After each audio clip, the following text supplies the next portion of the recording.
relier le territoire, de créer du lien et de l'entraide. La Renaissance Joigny a rejoint un consortium, c'est-à-dire une association d'associations qui s'appelle la Convergence des possibles. Et donc il y a 6 associations à l'intérieur de celle-ci, qui est ce qu'on appelle une fabrique de territoire. C'est financé par l'ANCT, je ne sais pas. L'Agence nationale de la cohésion des territoires. Merci.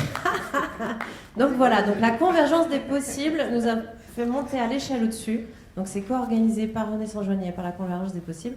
La Convergence des possibles a vocation à faire ce travail de reliance, d'entraide et de faciliter, d'accompagner et de porter toutes les initiatives qui vont dans le sens de la transition du territoire, transition écologique et sociale. Et donc, on a 1 milliard de projets, on n'a pas que les égats.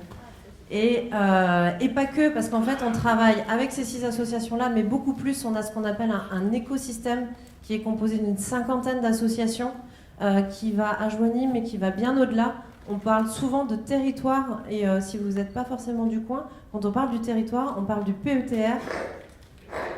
Pôle d'équilibre. Pôle d'équilibre, il manque toujours le début. Donc en fait, c'est le regroupement de 4 communautés de communes.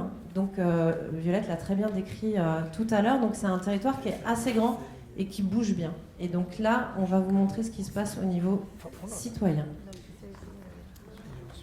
Oui, alors merci Camille pour l'introduction. C'est une cartographie qui est en cours de construction. On vous présente les premiers éléments. Ce qu'on a choisi, je vais mettre de mon téléphone et de mes notes car c'est en cours de construction. On a choisi de diviser un peu ça selon 5 entrées qui font ces cercles qui se recoupent à plein d'endroits. C'est compliqué à lire parce que l'alimentation c'est compliqué, comme j'espère qu'on a pu vous le montrer dans la table ronde d'avant. Il y a différents leviers sur lesquels on peut jouer pour faciliter l'accès à l'alimentation, pour tout le monde, parce que je pense qu'on a tous à des moments des difficultés parfois à aller faire nos courses en termes de temps, de soucis pratiques. Ça peut être économique, ça peut être plein de choses. Donc là on passe vraiment sur quelque chose de plus vaste que juste les questions de précarité. Ça concerne vraiment tout le monde. On a ici l'aspect faciliter l'accès économique à l'alimentation. Ici, ça va être tout ce qui est le lien social autour de l'alimentation, qui est donc extrêmement fort, comme on l'a dit tout à l'heure. On a la connaissance du système de l'alimentation, qui est en fait ce qui nous permet aujourd'hui d'avoir du pouvoir sur ce qui nous entoure. Voilà, quand on connaît mieux quelque chose, on sait mieux comment s'en dépatouiller. On a ici l'aspect pratique. Voilà, tout ce qui va être le temps, tout ce qui va être l'espace qu'on a pour cuisiner, les magasins qu'on a à proximité. Et ici, on a l'installation, l'activité des agriculteurs, des transformateurs, ce qu'on appelle un peu l'agri-alimentaire, qui est quand même ce qui est la base de tout, puisque c'est ce d'où tout part pour l'alimentation. Et donc on a réussi à trouver différentes initiatives qui se greffent à plus ou moins de manière transversale sur ces différents pôles. Donc on a par exemple sur le lien entre connaissance et lien social quelque chose de très fort sur tout ce qui va être les jardins collectifs. Voilà, donc par exemple, on a sur le territoire l'association Le Parc qui a un jardin, qui a également une cuisine et qui va organiser tout un tas de choses autour du jardinage. Et en fait, les jardins sont vraiment des lieux de rencontre. Il y a Carole qui va faire les post-it en même temps. Super. C'est elle qui a fait ce très beau dessin, merci à elle. Et elle a aussi fait la super facilitation graphique que vous pouvez regarder en sortant de la pièce. Donc on a l'association du parc. On a d'autres qui sont plutôt en puisaye. On a plein d'autres jardins partout, je ne vais pas tous les détailler. On en a aussi un par exemple vers Sens qui s'appelle le Ginkgo, qui est en train de se développer. On a aussi les ateliers cuisine qui sont en fait des moyens de mieux connaître le système alimentaire et de créer du lien social. Parce que quand on cuisine ensemble, on va se retrouver à partager des choses et à en apprendre plus.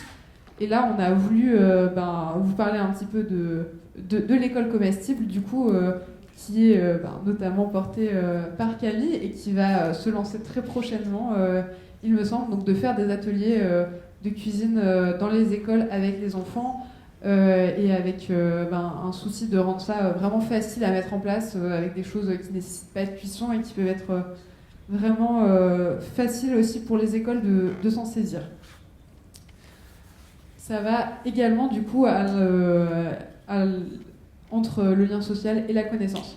Sur la connaissance pure, on a beaucoup de chance d'avoir pas mal de choses aujourd'hui qui nous permettent, nous, citoyens qui habitons dans le nord de Lyon et notamment à Joigny, d'en apprendre plus sur l'alimentation, le système alimentaire. On a déjà, peut-être, connaissez-vous ce petit événement qu'on appelle les EGA, qui est très sympathique. L'agriculture alternative. Et de l'alimentation. On a également pas mal de projections de films qui sont notamment portés par l'association C3V, qui font partie de la Convergence des possibles, et qui sont soit le lundi soir au cinéma Agnès Varda, soit portés pendant le mois d'octobre à l'occasion du festival Alimentaire, qui est un festival national de films sur l'agriculture et l'alimentation, et qui il y a eu 16 projections, je crois, cette année partout, 15 dans tout le nord de Lyon. Donc plein d'occasions de découvrir des films. On a aussi eu l'Assemblée citoyenne qui s'est déroulée l'an dernier à Joigny, également organisée par la Convergence des possibles, donc un groupe de 50 citoyens qui se sont retrouvés pendant plusieurs mois pour en apprendre plus sur les défis et les enjeux de la transition écologique et formuler des préconisations. Et d'ailleurs, le livret Citoyens et élus, merci. Le livret devrait sortir d'ici peu. Je ne vais pas donner de date pour ne pas mettre l'équipe qui rédige ça sous pression. Mais c'était une très belle expérience et je crois qu'il y a des personnes dans la salle qui sont venues intervenir sur l'alimentation et qui ont pu aider à donner des clés de compréhension aux citoyens sur le système alimentaire. Il y a également le défi zéro déchet qui est aujourd'hui porté par les 4 communautés de communes autour de Sens, donc qui regroupe des personnes, des familles qui pendant plusieurs mois vont se réunir ensemble pour essayer de réduire leurs déchets, avec notamment bien sûr un focus sur l'alimentation, la cuisine, qui est un lieu où il peut y avoir pas mal de production de déchets. À la jonction également entre la connaissance et l'activité agri-alimentaire, on va avoir des initiatives qui nous permettent de découvrir les métiers agricoles, donc bien évidemment toutes les formations qui existent autour de l'agriculture, donc les élèves qu'on a pu avoir hier dans la salle, les MFR, les lycées, mais aussi par exemple l'école Être ou le projet Agir, qui sont des initiatives qui s'adressent aux personnes qui sont éloignées des parcours de formation et qui cherchent à leur faire découvrir, notamment dans Être, il y a découverte du maraîchage, découverte de métiers de la transition écologique, et Agir également des modules sur l'alimentation. Donc ça peut être un moyen de peut-être susciter des vocations et permettre l'installation soit de futurs agriculteurs, soit de futurs transformateurs. Ensuite, on a plein d'associations citoyennes qui essayent de soutenir l'activité agricole. C'est le cas, par exemple, du CPIE, Centre permanent d'initiative pour l'environnement, il me semble, qui ont été présents à plusieurs tables rondes et qui font de la sensibilisation auprès du grand public, des élus, et travaillent également avec les agriculteurs. Il va y avoir aussi Terre de Liens, les Semeurs du Possible, Bio BFC, la FDFR 89 qui sont réunis ensemble pour le projet RARE, qui est un projet je regarde Camille parce que c'est plus elle qui connaît ce sujet-là, qui est un projet qui soutient l'installation de nouveaux agriculteurs sur le territoire. Donc voilà, toute une réflexion sur l'installation et le foncier qui, comme on a pu le voir à travers d'autres tables rondes, sont des éléments cruciaux. Et en fait, si on n'a pas d'agriculteurs qui s'installent, on ne pourra pas acheter leurs produits. Finalement, c'est très simple. Dans toute cette complexité de l'alimentation, il y a quand même des choses faciles à comprendre, c'est bien. Ensuite, on a mis entre soutenir les agriculteurs et l'aspect pratique, tout ce qui va être les magasins de producteurs et les AMAP, puisque ça permet, en fait... Merci beaucoup. Ça permet en fait de faciliter pour nous consommateurs de venir à un endroit et de faire toutes nos courses plutôt que d'aller faire la petite tournée des fermes qui peut être très sympa à faire mais qui peut aussi représenter un frein pour certaines personnes. Donc vraiment là on voit bien ce côté très pratique et également ce soutien direct aux agriculteurs. Également du côté pratique mais aussi économique, on va avoir les achats groupés qui sont un moyen en fait de se réunir, d'avoir des prix moins chers en faisant seulement des commandes plus groupées et d'avoir accès seulement à une diversité de produits. Sur le territoire, il y a une association qui s'appelle le Sillon du Ravent, qui est du coup un regroupement qui sont apparemment qui font coucou là-bas. Qui du coup organise ces achats groupés. Sur Joigny, on a aussi ça de manière un petit peu plus informelle à travers un peu des interconnaissances, à voir comment est-ce que ça va se développer, se structurer au fur et à mesure. Et ensuite, on arrive sur des projets qui me tiennent très à cœur, qui sont un peu au milieu de tous ces aspects et qui sont sans surprise la sécurité sociale de l'alimentation, mais également les cuisines collectives. Et en fait, les cuisines collectives, donc on en a pas mal sur le territoire. Je dirais que c'est un petit peu différent des ateliers cuisine où il y a vraiment un peu une volonté d'éducation. Les cuisines collectives, c'est plus des lieux où on se rencontre et où les gens y viennent beaucoup pour le côté lien social et qui permet vraiment comme ça de parler à tout le monde. Donc on a des ateliers cuisine par exemple à la Fabrique à Joigny. On a une association à Michery dans le nord de Lyon qui s'appelle La Marmite qui réunit des personnes pour la cuisine et qui font aussi parfois dans les écoles.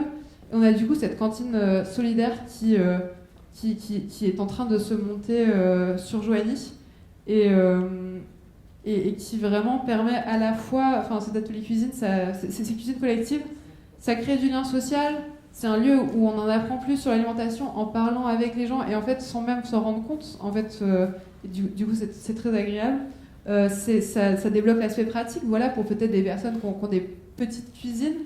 Et il peut aussi y avoir un vrai intérêt financier avec un projet comme par exemple la cantine solidaire qui cherche à offrir des repas à prix libre. Et la sécurité sociale de l'alimentation qui, du coup, on a ce côté lien social avec les liens qui se créent dans les comités citoyens. On a toute cette éducation populaire dont on vous a beaucoup parlé qui permet de redonner du pouvoir d'action aux personnes.